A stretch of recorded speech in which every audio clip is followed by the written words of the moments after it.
Monseigneur, Mesdames et Messieurs, bienvenue à Saint-Germain-l'Auxerrois pour la 5e conférence de ce carême à Notre-Dame qui a lieu donc encore cette année à Saint-Germain-l'Auxerrois sur la mystérieuse musique des sacrements.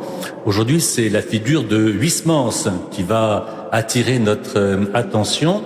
Vous aurez remarqué, car vous avez tous préparé cette conférence, que nous ne suivons pas l'ordre chronologique. Nous sommes plutôt même au début de la série des grands écrivains que nous avons réservés. Mais Huysmans est un bon témoin de l'aventure qu'il y a à passer du ciel vers la terre, de la terre vers le ciel, et ce chemin compliqué est magnifiquement illustré par à la fois la vie et l'œuvre de Huysmans. On pense bien que un peuple esclave qui doit traverser un désert pendant 40 ans, quelqu'un qui annonce sa mise en croix et qui est transfiguré juste après, ça fait des secousses un peu compliquées dont il faut savoir rendre compte. Alors pour nous conduire sur ce chemin délicat, c'est Monsieur Gaël Prigent qui vient d'Angers pour nous faire cette présentation. Gaël Prigent est père de famille et il est professeur en Hippocagne, en littérature. Il s'est intéressé dans ses travaux, ses publications et sa thèse sur le lien entre l'œuvre de Huysmans et la narration biblique, comme depuis le début de ces conférences, nous y sommes invités. Gaël, si vous voulez monter à votre tribune pour nous aider à faire que le chemin de croix devienne un véritable chemin de vie. Monseigneur, mon père, mesdames et messieurs, dans un texte moins connu qu'à rebours, ou la cathédrale, Huysmans a parlé précisément de l'église où nous nous trouvons. Après en avoir fait l'histoire architecturale et esthétique, comme il en a pris l'habitude dans ses textes de symbologisme ecclésial, il y formule ce qui en fait selon lui l'originalité parmi les autres églises de la capitale, avec son intérieur des plus intimes, des plus vraiment religieux qui soient à Paris, et son extérieur qui demeure un régal d'art. Et revenons à l'abside, qui est selon moi la partie la plus savoureuse de Saint-Germain-l'Auxerrois, car l'on peut s'y croire en même temps dans un oratoire de la fin du XVe siècle et dans une église de campagne de nos jours. L'on dirait que l'odeur particulière de tout l'édifice s'y concentre, une odeur de salpêtre relevée par une très fine pointe de cire consumée et d'encens. Là, dans l'abside, cet arôme d'églysette de village, le dimanche après le salut, persiste, surtout par les temps de pluie, et vous aide à vous transporter bien loin de Paris et de cette place du Louvre, devenue l'un des plus brillants lieux de rendez-vous des voitures à vapeur et des tramways. Il y a dans cette façon de voir dans cet obscur refuge un tremplin unique à Paris de rêve, quelque chose comme un concentré de la spiritualité huysmansienne et de la sacramentalité qui traverse son œuvre. On y trouve cette sensualité dont l'écrivain naturaliste ne se départira jamais, cette attention à la dimension esthétique de la vie religieuse qui l'a mené jusqu'à la conversion, et enfin cet attrait pour l'ailleurs qu'ont partagé avec lui bon nombre de ses personnages de fiction, comme déjà Thésée sainte dans Un rebours, cherchant dans les tableaux bibliques de Gustave Moreau un moyen de se transporter loin de nos mœurs, loin de nos jours.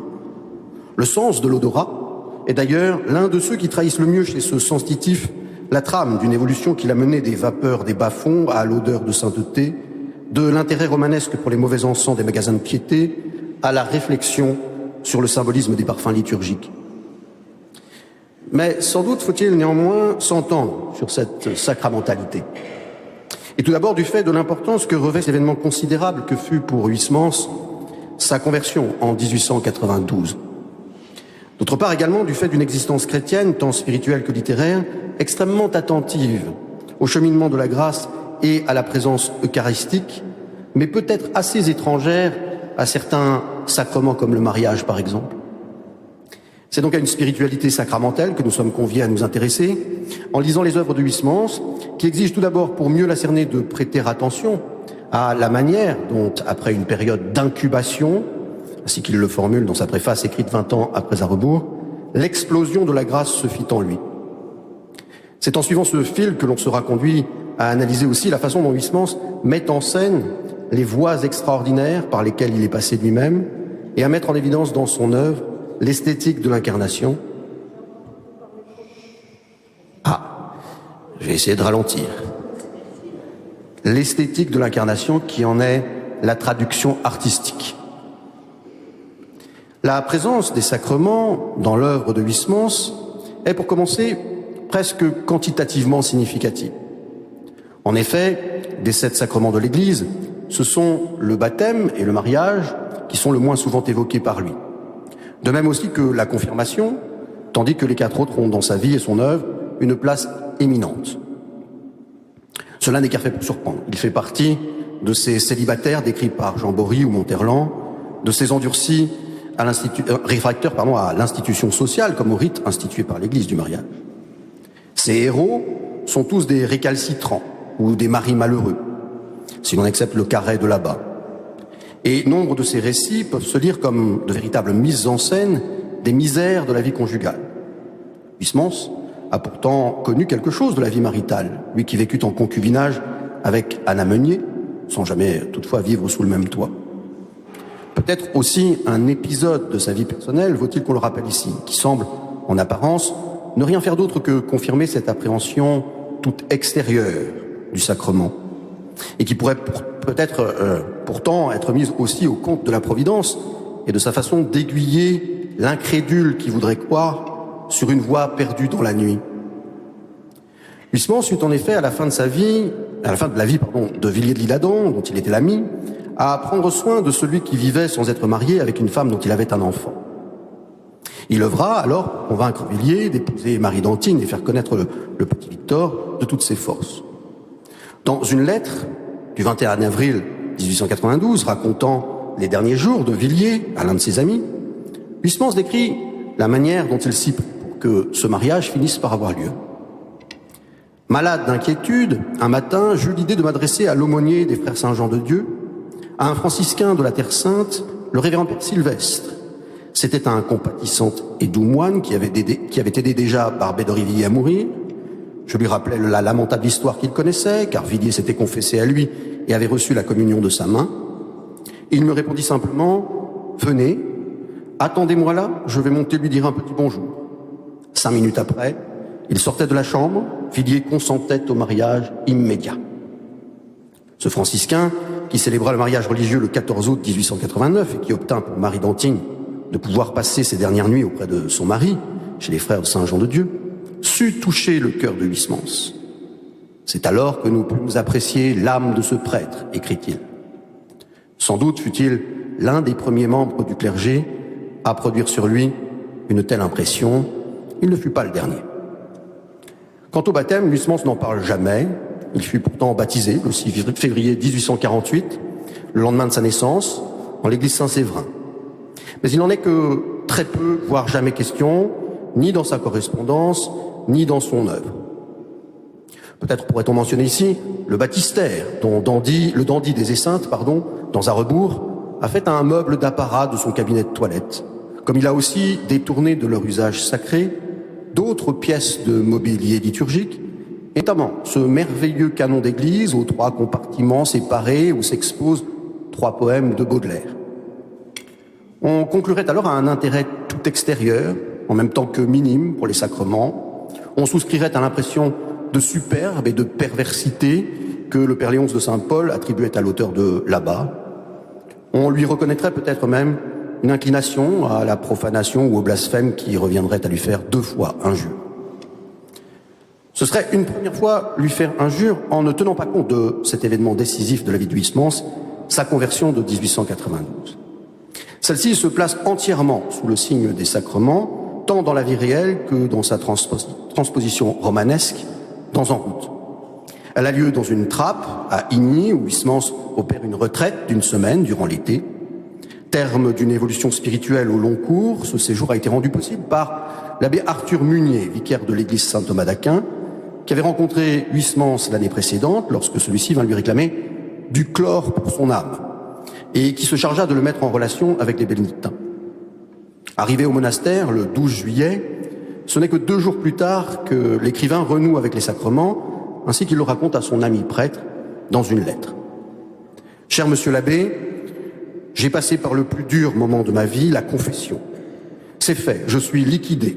J'ai communié ce matin à la messe de l'abbé de don Augustin et je vous écris, poigné par une tristesse infinie, l'idée d'une indignité absolue, d'une âme mal radoubée qui a donné tout ce qu'elle pouvait, mais qui ne tient qu'à force d'étais et qui vacille dans une mélancolie immense, alors qu'elle devrait être joyeuse d'en avoir enfin fini.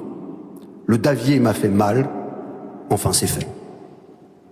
La crudité du vocabulaire et des images naturalistes ne doit pas masquer la réalité d'un retournement spirituel entamé déjà depuis plusieurs années, mais se heurtant au caractère velléitaire de Huysmans. À cette date, déjà depuis au moins 2 ans, il se rendait régulièrement dans les églises, assistait à des cérémonies dont la liturgie l'attirait toujours davantage. Mais elle ne doit surtout pas cacher l'extrême sensibilité de l'écrivain au sacrement qui s'exprime surtout par ce retournement inattendu entre la confession et la communion.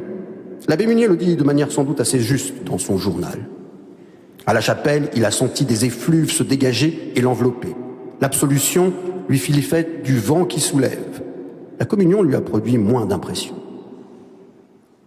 Il semble que des 2 sacrements, celui qui produise le plus grand effet et qui fasse advenir de la manière la plus sensible la présence réelle, ne soit pas celui dont on attendait précisément cette communion, ou plutôt cette impression, mais justement l'autre.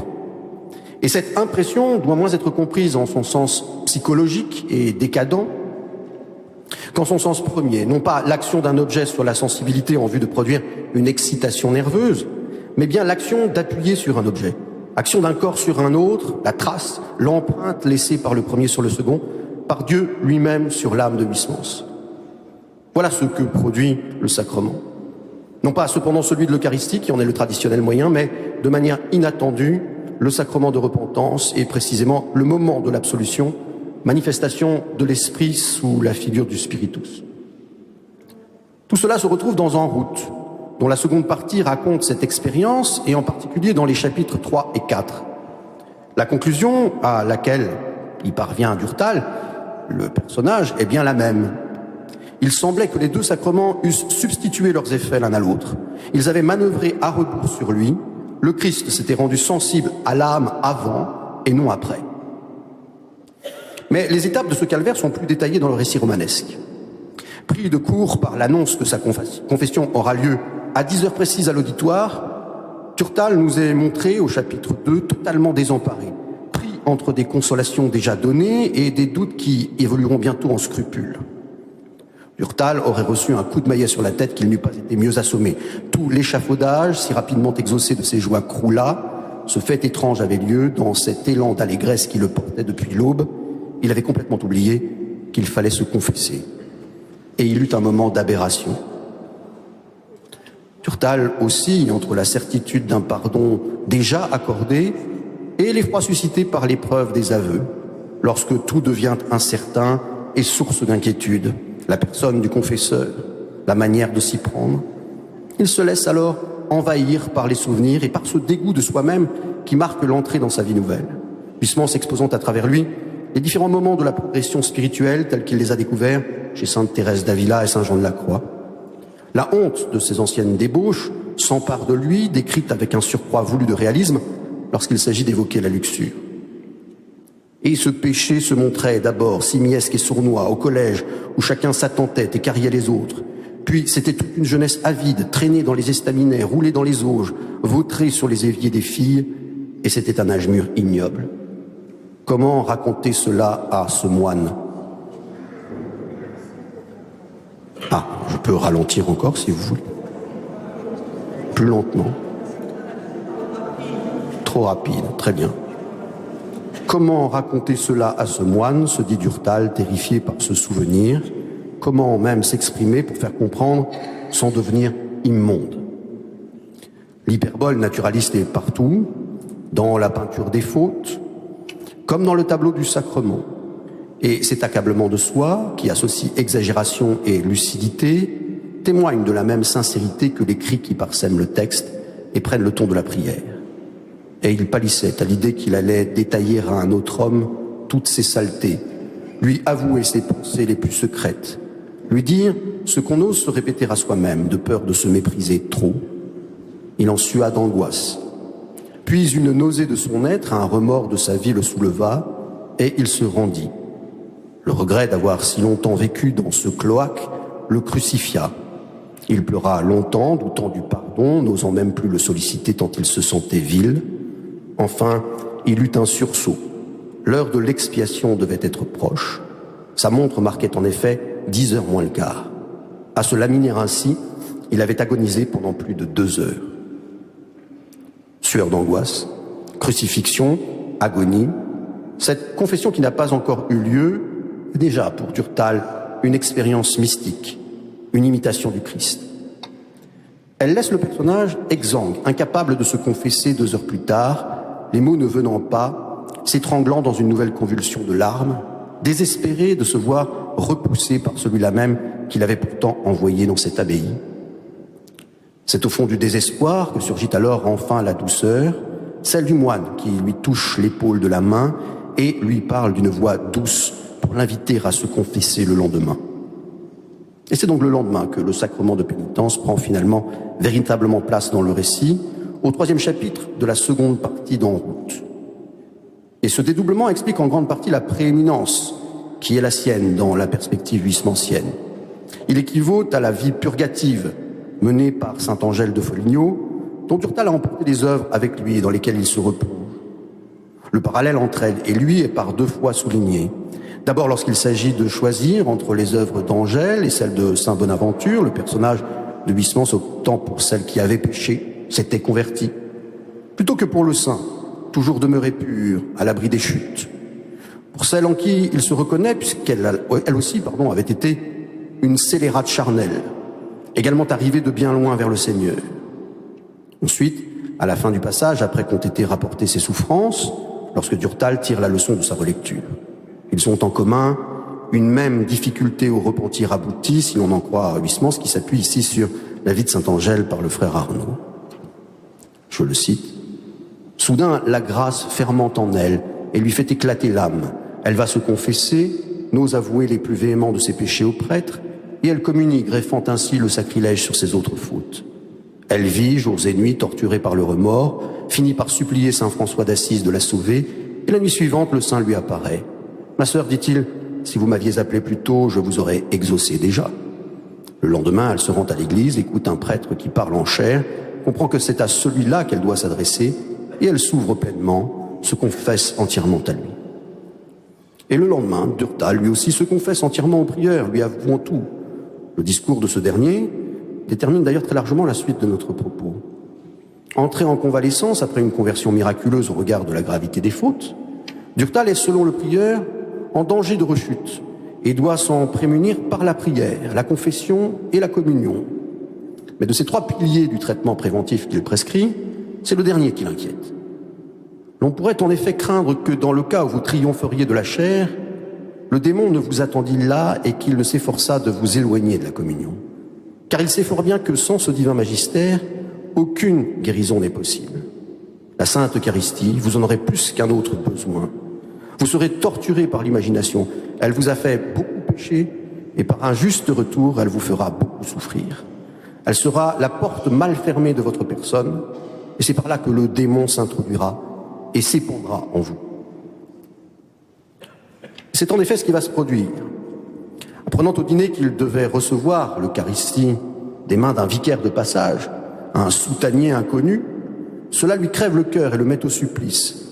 Refusant de devoir emporter d'une première communion, un souvenir irritant, une impression pénible, il se révolte et en arrive à ne plus avoir envie de communier, avant qu'une autre idée ne se mette à l'obnubiler. Devait-il, pour sa pénitence, réciter 10 grains de son chapelet ou 10 chapelets entiers?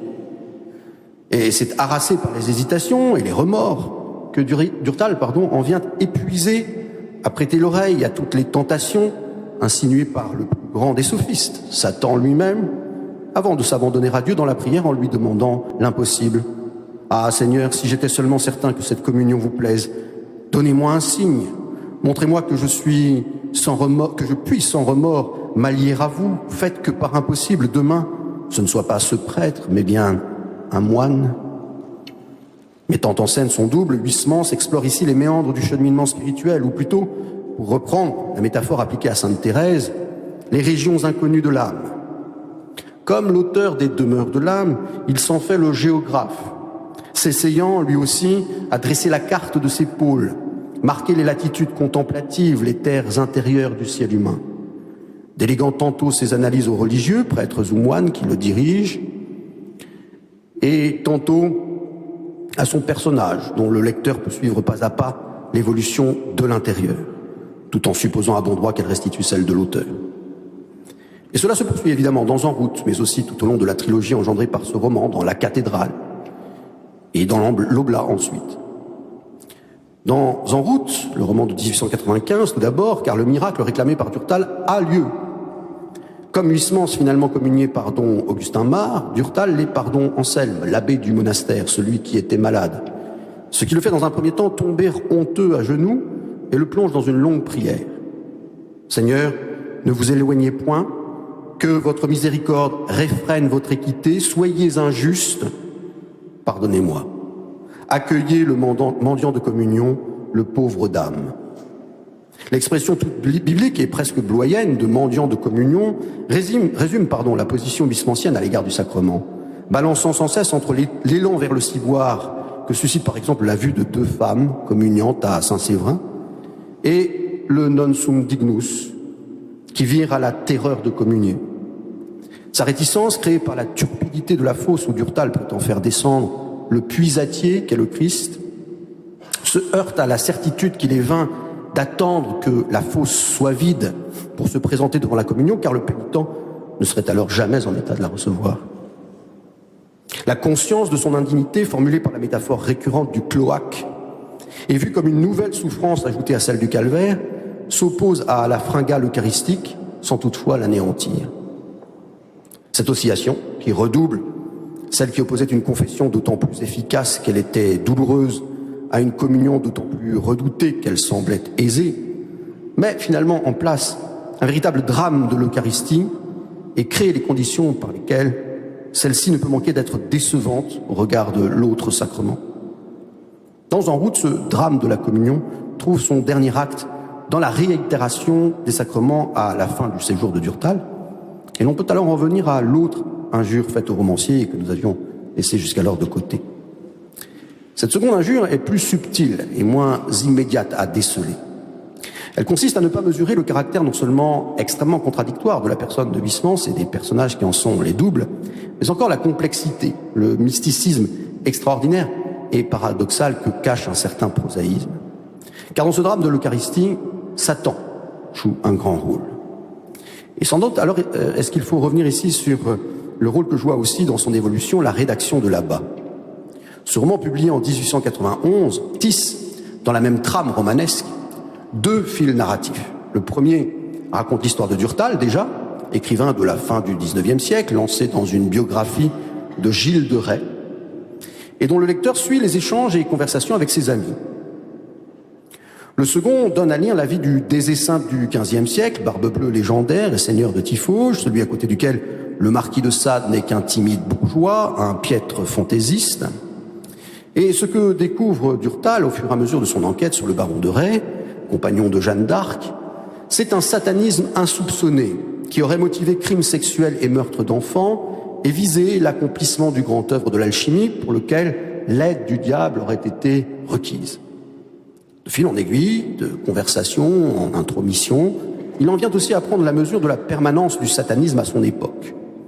Incarné par le sulfureux chanoine d'Ocre, prêtre défroqué qui célèbre des messes noires en souillant des hosties consacrées en plein Paris, le satanisme devient l'un des thèmes principaux du roman, et Durtal, par l'intermédiaire d'une certaine Madame Chantelouve, va s'en approcher jusqu'à la commission de péché qu'il confessera ensuite En route. Or, cette expérience durtalienne ne fait que translater par le jeu complexe de l'écriture celle de Huysmans dans la vie réelle. En effet, lancé à la fin des années 80 dans le projet d'une œuvre sur les bas-fonds, Huysmans est entré en contact en février 1890 avec Joseph-Antoine Boulan, dont l'influence a été sur lui décisive. Modèle du docteur Johannes de Labat, puis de l'abbé Gévresin, dans les romans ultérieurs, il n'en partage pas moins un certain nombre de points communs avec Docre. Défroqué, il se voulait quant à lui exorciste, mais se trouvait à la tête d'une secte hérétique lyonnaise se réclamant du vintrasisme et dans laquelle se célébrait, entre autres rites hétérodoxes, le sacrifice provictimal de Marie. C'est ce personnage étonnant qui va fournir à Huysmans une documentation de première main sur le satanisme et la magie noire. C'est lui encore qui le fait adhérer à la croyance au succubat, qui transparaît dans En route, ou lui fait découvrir la doctrine de la substitution mystique telle qu'elle trouvera à s'exprimer paroxystiquement dans son hagiographie de Sainte Lidwine de Schiedam. On pourrait en conclure, comme l'ont fait certains adversaires, détracteurs de Huysmans à l'époque, à l'insincérité ou à l'hétérodoxie de sa conversion. Pourtant, il faut rappeler que là ne s'arrête pas le rôle de Boulan dans le retour de Huysmans à Dieu. D'abord parce qu'il est aussi celui qui lui a fait découvrir la Salette, et par là l'attache au culte marial d'une hyperdulie dont il ne se défera plus jamais. Mais encore et surtout parce que Boulan est pour lui le grand médiateur de la littérature mystique, celle d'Angèle de Foligno ou de Marie d'Agreda. Mieux vaudrait donc, si l'on veut mesurer le rôle du démon dans cette conversion, observer le destin du sataniste décrit à travers la figure de Gilles de Rais, dans là-bas. Car celui-ci y est bien avant tout décrit comme un mystique. Par des Hermies, d'abord, lorsque celui-ci le présente à Durtal, un homme dont l'âme était saturée d'idées mystiques, dit-il, du compagnon de Jeanne d'Arc, un vrai mystique, mais surtout par Durtal lui-même, dans les bonnes pages de sa biographie que le roman met en abîme. Car le principe affirmé par son ami des Hermies, selon lequel Gilles de Rais représenterait le passage du mysticisme exalté au satanisme exaspéré, en vertu de cette règle selon laquelle, dans l'au-delà, tout se touche, Durtal le voit s'illustrer une nouvelle fois à rebours au moment du procès durant lequel le pécheur se repent, demande pardon de ses fautes aux parents des enfants qu'il a assassinés et l'obtient. Au moment où, après que l'accusateur l'a invité à prier pour que la juste et épouvantable colère du Très-Haut se taise, ayant fait acte de contrition et de pénitence, il se trouve seul dans sa geôle.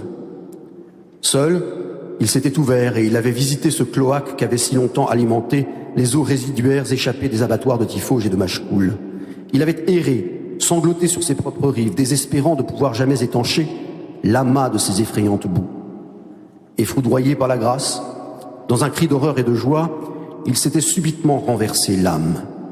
Il l'avait lavé de ses pleurs, séché au feu des prières torrentielles, aux flammes des îlots fous.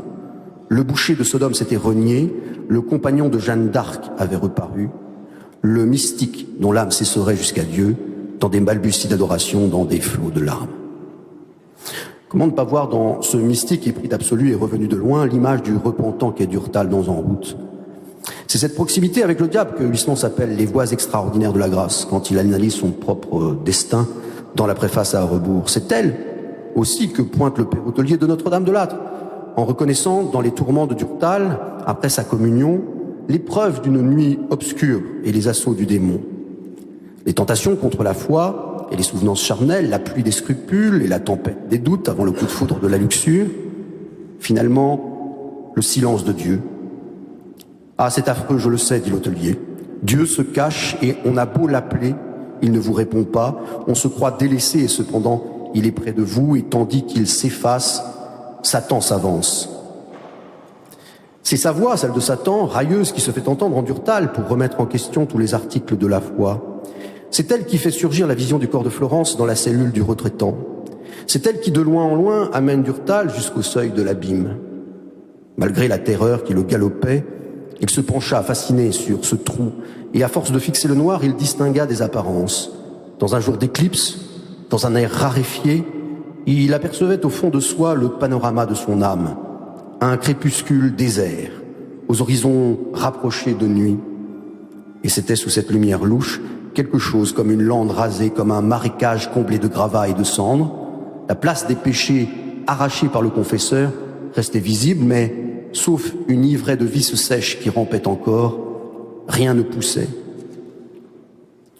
Psychologue de l'âme mystique, Huysmans s'aventure là où la psychologie naissante dédaigne d'aller, scrutant l'action de la grâce sur le pécheur en route vers la rédemption et s'attardant sur ces détours surprenants qui semblent parfois l'éloigner de Dieu, ces chemins qui sont aussi ceux d'un calvaire reparcouru à l'imitation du Christ, marquant de nouveau les mêmes stations. Le seul remède à tous ces maux, le moine le fait savoir sans ambiguïté à Durtal, c'est la Sainte Eucharistie. Il sera donc communié la nuit même après s'être confessé à 3 heures. Alors, doucement, sans effet sensible, le sacrement agit. Le Christ ouvrit peu à peu ce logis fermé et l'aéra. Le jour rentra à flot chez Durtal. Des fenêtres de ses sens qui plongeaient jusqu'alors sur il ne savait quel puisard, sur quel enclos humide et noyé d'ombre. Il contempla subitement dans une trouée de lumière la fuite à perte de vue du ciel. Sa vision de la nature se modifia.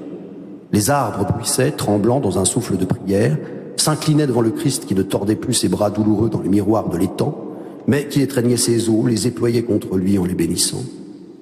C'était un salut de la nature. Une génuflexion d'arbres et de fleurs, chantant dans le vent, encensant de leur parfum le pain sacré qui resplendissait là-haut, dans la custode embrasée de l'astre. Durtal regardait, transporté. Durtal et avec lui Huysmans ont ainsi découvert ce scandaleux paradoxe mystique. La première communion exaspère l'action diabolique, tandis qu'une seconde la réprime. On pourrait sans doute s'arrêter là. Ce serait néanmoins incontestablement manquer quelque chose de la dimension sacramentelle de cette conversion et de son œuvre. En effet, un élément manque encore au tableau, pourtant essentiel. Car évoquant là-bas, il aurait déjà fallu immédiatement signaler que l'attrait du satanisme y est d'emblée contrebalancé par la fascination exercée par l'art. Ce qui conduit à Dieu, ce n'est pas seulement le diable, mais la beauté. Dans le premier chapitre du roman de 1891, Durtal se souvient ainsi d'un tableau du peintre allemand Matthias Grünewald, une crucifixion que Huysmans avait réellement contemplée au musée de Cassel en 88 et qui avait produit sur lui une vive impression. Au-dessus de ce cadavre en éruption, la tête apparaissait tumultueuse et énorme, cerclée d'une couronne désordonnée d'épines. Elle pendait, exténuée, entr'ouvrait à peine un œil hâve, où frissonnait encore un regard de douleur et d'effroi. La face était montueuse, le front démantelé, les joues taries, tous les traits renversés pleuraient, tandis que la bouche décellée riait avec sa mâchoire contractée par des secousses tétaniques atroces.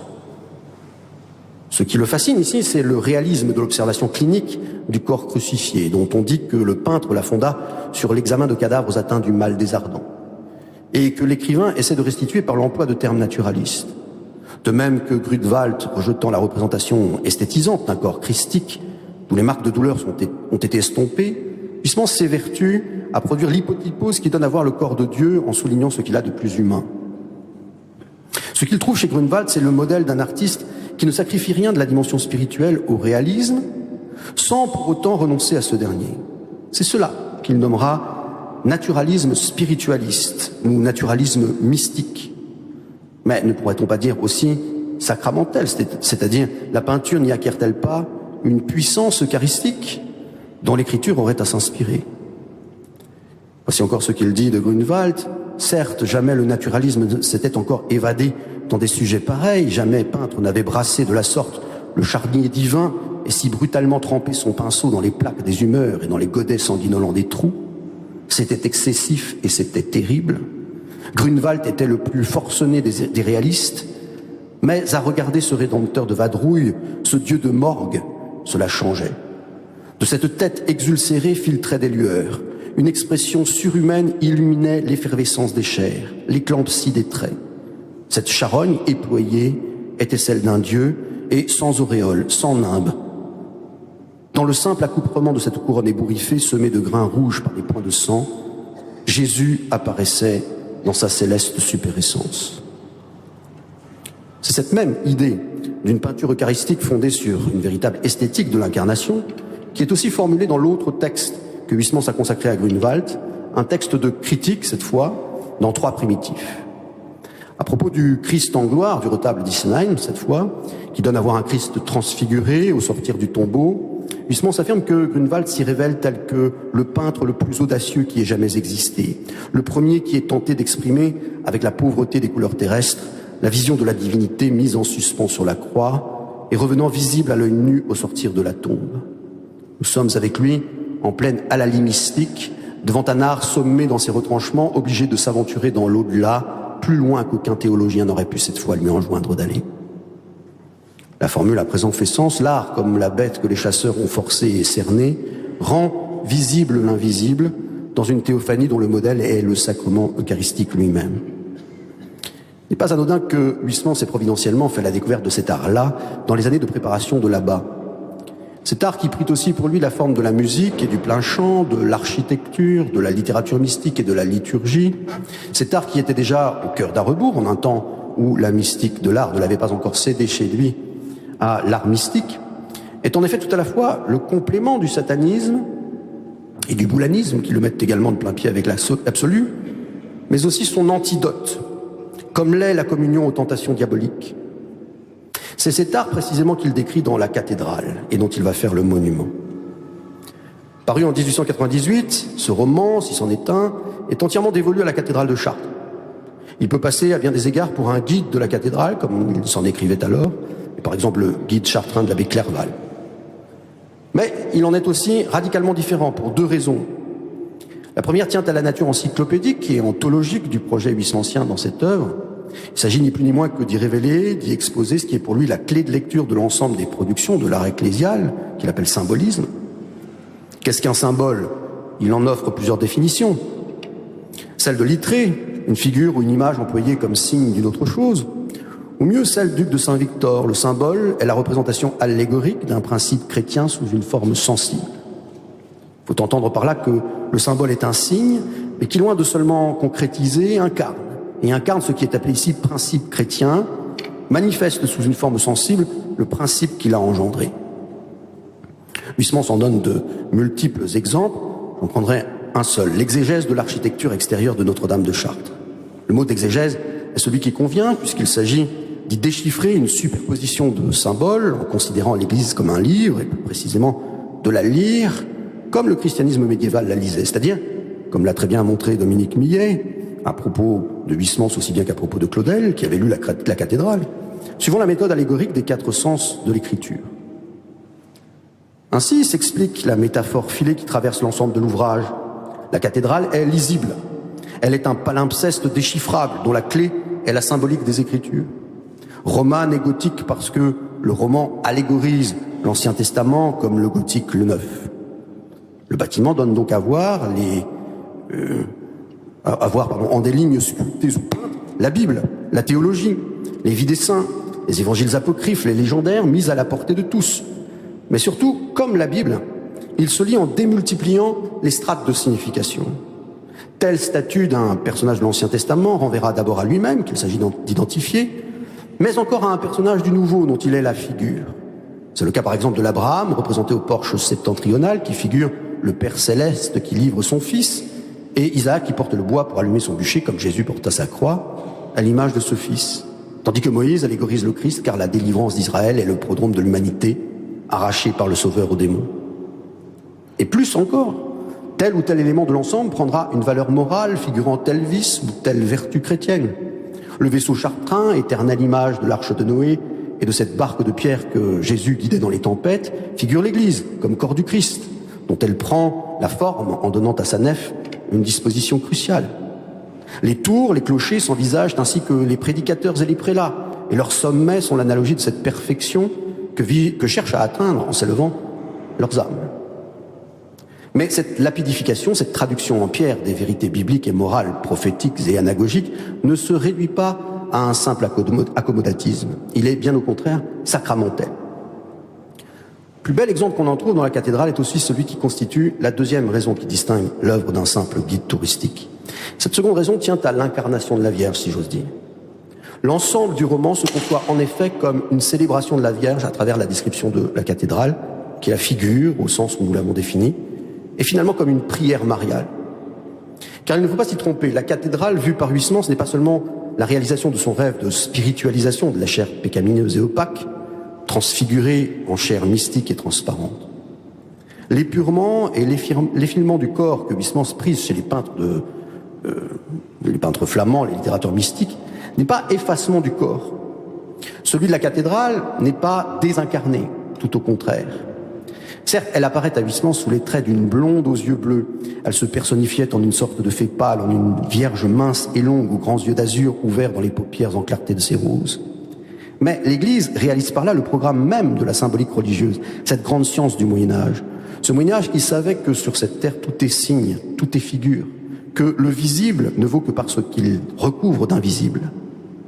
Rendant visible la Vierge, la cathédrale devient le lieu même de la rencontre avec la mère d'abord, mais à travers elle, avec le Fils vers lequel elle nous guide.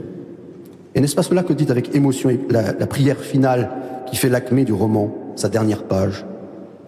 Il me semble que je l'aperçois dans les contours, dans l'expression même de la cathédrale. Les traits sont un peu brouillés dans le pâle éblouissement de la grande rose qui flamboie derrière sa tête, tel qu'un nimbe. Elle sourit et ses yeux, tout en lumière, ont l'incomparable éclat de ces clairs saphirs qui éclairent l'entrée de la nef. Son corps fluide s'effuse en une robe candide de flammes, rayée de cannelures, côtelée ainsi que la jupe de la fausse Berthe.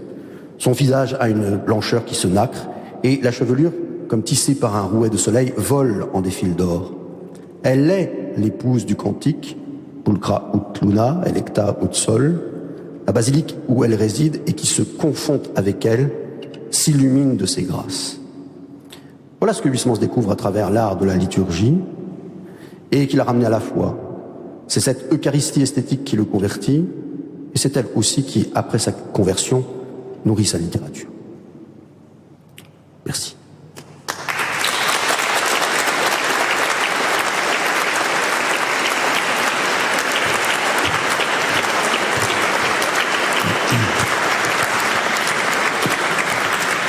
Merci. Il est une phrase de l'évangile de ce dimanche qui m'a poursuivi pendant toute cette conférence. C'est quand Jésus dit « Lorsque j'aurai été élevé, j'attirerai tout à moi ». Qu'est-ce que cette élévation? L'élévation sur la croix, genre Grunewald, l'élévation dans la gloire, le Christ ressuscité et illuminé. On a quelquefois la tentation de choisir l'un ou l'autre. Non, c'est cette difficile et lourde combinaison des deux qui est la véritable aventure. Vous avez parlé de méandre de la vie et du combat spirituel. J'entendais pour finir l'invitation au début du carême, convertissez-vous, croyez à l'évangile, le règne de Dieu s'est approché. N'oublions pas l'essentiel de ce chemin auquel nous sommes invités de le parcourir généreusement.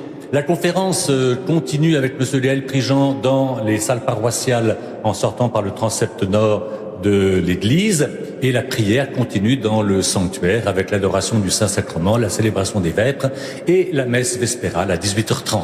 Merci de votre fidélité. La semaine prochaine, ce sera la dernière conférence à l'occasion de la fête des Rameaux.